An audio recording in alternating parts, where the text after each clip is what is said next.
Assalamualaikum warahmatullahi wabarakatuh. Bismillah. Ini untuk adab akhlak. Pertemuan kali ini kita akan lanjut bab tawadu ya. Tapi pembahasannya yang sifatnya berlawanan dengan tawadu, yaitu sifat sombong sayang ya. Oke, larangan. Pembahasan pertama yaitu tentang larangan sombong. Ini yang pertama yaitu tentang hanya Allah yang berhak sombong, karena kesombongan adalah selendangnya Allah Azza wa Jalla. Jadi manusia tidak memiliki hak sama sekali untuk sombong. Terus yang kedua, Allah tidak menyukai orang-orang yang sombong. Ini jelas sekali, ketika Allah tidak menyukai makhluknya, lalu pertolongan dari mana yang akan kita dapatkan?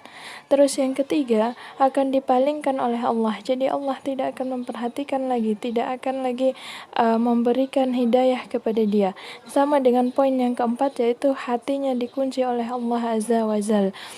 Ini bahaya-bahaya ketika kita memiliki sifat sombong di dalam diri kita. Lalu yang terakhir yaitu ditempatkan di jahanam, karena dalam sebuah hadis dikatakan bahwa tidak akan masuk surga orang yang di dalam hatinya terdapat kesombongan sebesar biji zahro atau sebesar debu sekalipun. Maka 5 hal ini bisa menjadi benteng untuk diri kita sendiri, bahwa tidak boleh adanya sifat sombong sedikit pun di dalam hati kita. Mari melatih diri kita untuk tidak memiliki kesombongan terhadap sesama manusia. Tempatkan diri kita bahwa kita adalah manusia biasa. Terus berikutnya, ini bentuk-bentuk kesombongan. Ini bentuk-bentuk kesombongan yang biasanya muncul di dalam diri manusia di kehidupan sehari-hari. Semoga Allah nanti menjauhkan kita dari kesombongan-kesombongan berikut ya. Yang pertama ini kesombongan dengan ilmu. Tandanya yaitu orang yang sombong dengan ilmu, dia tidak mau menerima nasihat dari siapapun. Maka balasan dari Allah adalah ilmunya menjadi tidak bermanfaat. Nah, ketika ilmunya tidak bermanfaat, lalu nilai pahalanya tidak akan pernah didapat olehnya. Lalu kedua, sombong dengan keturunan. Maka kedudukannya menjadi hina di sisi Allah. Ini sombong dengan keturunan ini bisa kita lihat di kaum Quraisy dulu pada saat masanya Rasul Shallallahu Alaihi Wasallam, mereka begitu sombong dengan keturunannya mereka. Nauzubillahi min zalik. Lalu poin yang ketiga yaitu sombong dengan kekuasaan, sehingga menjadikan orang yang sombong dengan kekuasaan ini menjadi zalim, suka menindas orang lain, tidak memperhatikan lagi hak-hak orang lain. Maka Allah akan membinasakannya. Lalu untuk kesombongan dan kekuasaan ini bisa dilihat di masanya Fir'aun, di mana Allah membinasakan Fir'aun. Lalu yang keempat yaitu sombong dengan harta. Harta yang dititipkan oleh Allah yang seharusnya untuk menolong sesama manusia dijadikan sarana untuk sombong. Nauzubillahi min zalik. Maka dia pun mendapatkan dosa di sisi Allah Azza wa Jalla. Nauzubillahi min zalik. Pembahasan selanjutnya yaitu balasan bagi orang-orang yang sombong. Maka ketika ada keinginan meninggikan diri di atas manusia lain, maka ingat baik-baik balasan-balasan bagi orang yang sombong berikut sayang ya.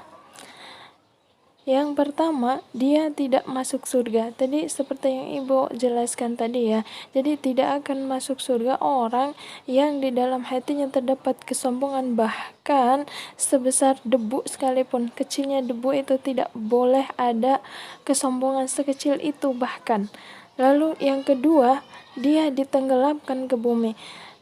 Ditenggelamkan ke bumi oleh Allah, karena kata Allah Azza wa Jalla, siapa yang merasa tinggi di atas buminya Allah, maka Allah akan tenggelamkan dia. Seperti halnya Qarun yang merasa sombong dengan hartanya, maka Allah tenggelamkan ke bumi. Nauzubillahi min zalik.